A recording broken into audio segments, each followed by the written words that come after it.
তো আজকে প্রচন্ড সিম্পল খাওয়া। আজকে হলো বিউলির ডাল অ্যান্ড আলু পোস্ত, পটল ভাজা।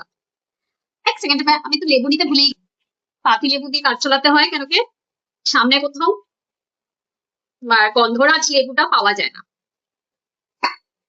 তাও চলবে, তাই না? এখন পাওয়া যাচ্ছে না, লেবু তো পাওয়া যাচ্ছে।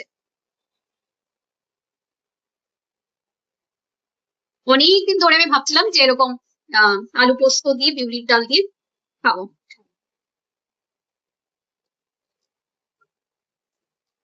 হয়ে উঠছিল না।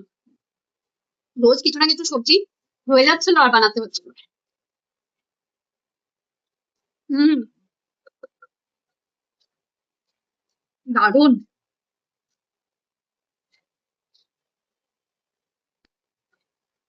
আচ্ছা, তোমাদের মধ্যে কারা কারা বাইরে থাকো, বাড়িতে থাকো না, আর এগুলো সিম্পল সিম্পল খাওয়া খুব মিস করো?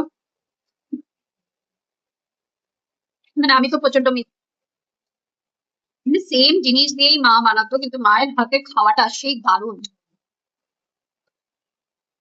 ছোটবেলায় তো আলু পোস্ত দিয়ে পুরোটা মেখে খেয়ে দিতাম, ডালও নিতাম না।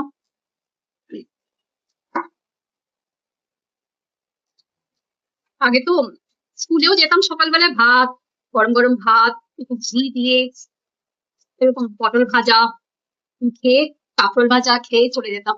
তো এখন তো জানি না, আজকাল তো আমার আমার ছেলে তো ওগুলো খেয়ে যাওয়ার সময়ই থাকে না, কোনো মতো এক গ্লাস দুধ খেয়ে চলে যায়, টিফিনে চা বানিয়ে দিতে হয়, টিফিনে খায়। চলো টাটা, খেয়ে নি, বাই।